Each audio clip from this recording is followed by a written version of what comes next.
Saya Pendeta HKBP Resort Parudian Litong Nihuta menyapa Bapak Ibu serta saudara-saudaraku sekalian dimanapun saat ini berada. Salam sejahtera bagi kita semua. Sebelum kita mendengar dan merenungkan firman Tuhan, marilah kita berdoa. Ya Tuhan yang bertahta di surga, hati dan pikiran telah kami siapkan untuk mendengarkan-Mu. Berfirmanlah ya Tuhan. Amin.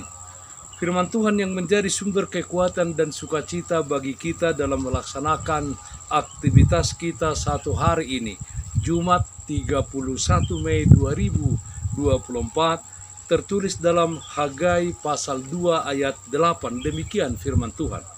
Aku akan menggoncangkan segala bangsa, sehingga barang yang indah-indah kepunyaan segala bangsa datang mengalir.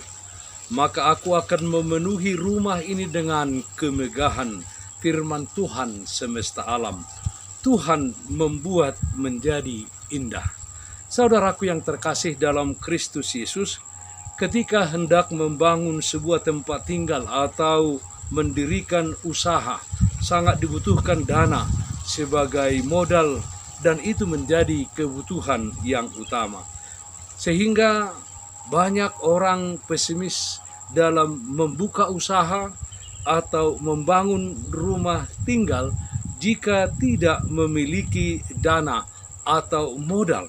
Dan sikap demikian adalah sikap yang umum kita jumpai dalam kehidupan ini.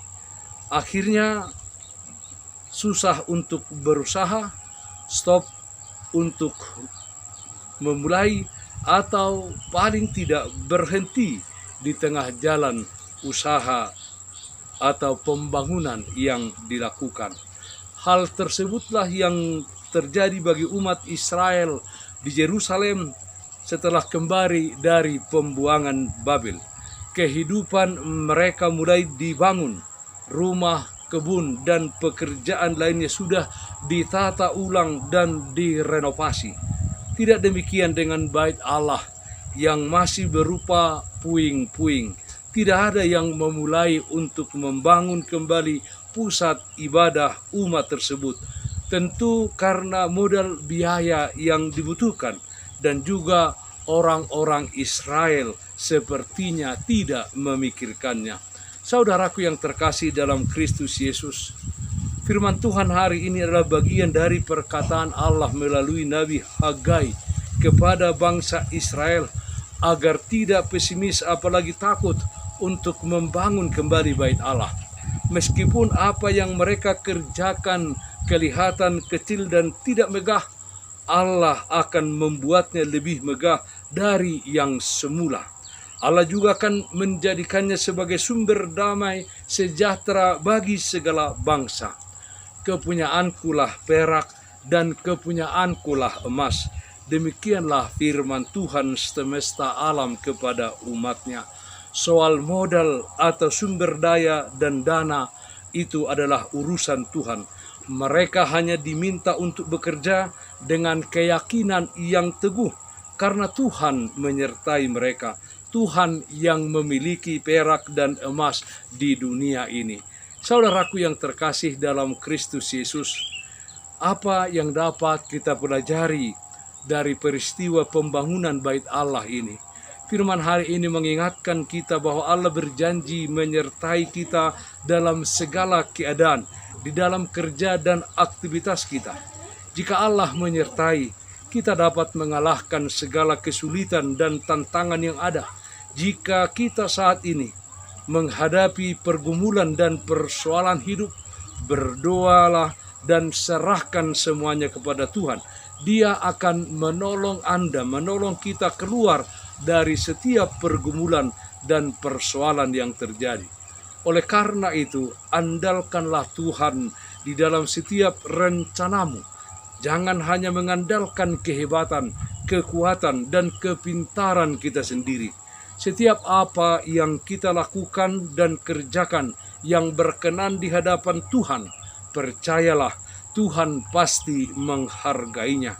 Jangan kita ditakutkan oleh dana yang kita miliki, yang membuat kita takut untuk memulai mengerjakan, apalagi jika hal tersebut di tengah-tengah gereja. Roh Kudus yang telah dicurahkan kepada kita akan menolong, melakukan, dan mengerjakannya di dalam hidup kita. Tuhan membuat menjadi indah. Amin. Mari kita nyanyikan buku ND 309 ayat 1, Rapon Tuhan Yesusi. Rapon Tuhan Yesusi, buka ulaunmu, ikon tui banai, parguru hononmu, ban ibana dongami, hehe dohot modom, dege mabogas nai, rohami paho. Marilah kita berdoa. Dialah Bapa dalam surga, kami puji dan muliakan namamu, di mana kasih setia Tuhan senantiasa menyertai dan memelihara kehidupan kami. Ya Tuhan, kiranya Roh Kudus-Mu mengajar kami untuk percaya akan setiap rancangan-Mu di dalam kehidupan kami, bahwa Tuhan akan membuat segala sesuatunya menjadi indah, sehingga kami tidak takut untuk melakukan sesuatu yang berkenan di hadapan Tuhan. Kami mempercayakan setiap pekerjaan, setiap rancangan kami hanya kepadamu saja. Kami berdoa, yang sakit dimanapun saat ini berada, Tuhan berikan kesembuhan. Yang berduka, Tuhan berikan penghiburan. Di dalam satu hari ini, dalam setiap aktivitas kami, Tuhan hadir memberikan kekuatan dan sukacita. Dalam nama anakmu Tuhan Yesus Kristus kami berdoa, terpujilah namamu. Amin. Kasih karunia Tuhan kita Yesus Kristus, kasih setia dari Allah Bapa, serta persekutuan Roh Kudus, itulah yang menyertaimu hari ini, kekal sampai selama-lamanya. Amin. Bapak Ibu, saudara-saudaraku yang terkasih, taatlah akan protokol kesehatan. Jagalah kesehatan jasmanimu, terlebih kesehatan rohanimu.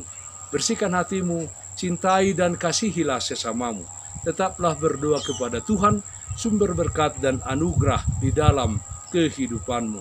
Salam kasih dari Tuhan Yesus Kristus untuk saudaraku semua. Salam sehat, tetap semangat. Tuhan Yesus memberkati. Shalom.